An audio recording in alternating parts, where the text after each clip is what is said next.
radyo.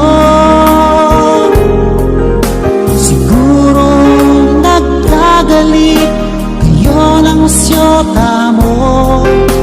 Marami pang darating sa'yo. Isipin mo na lang na maraming nagmamahal sa'yo.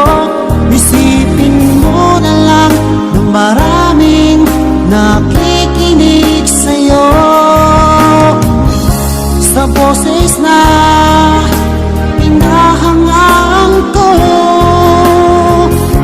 ikaw talaga ang idol ko.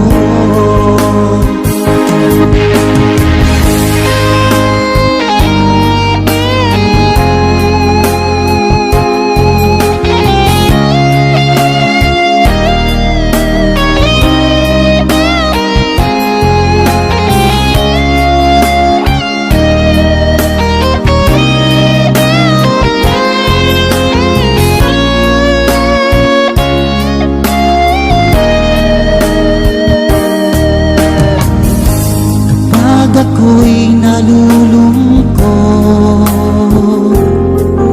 at nakikinig sa aking radyo.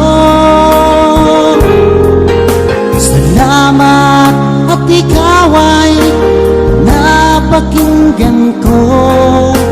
Nawawala ang problema ko.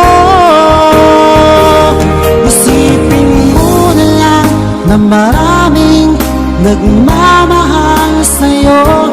Isipin mo na lang na maraming nakikinig sa'yo.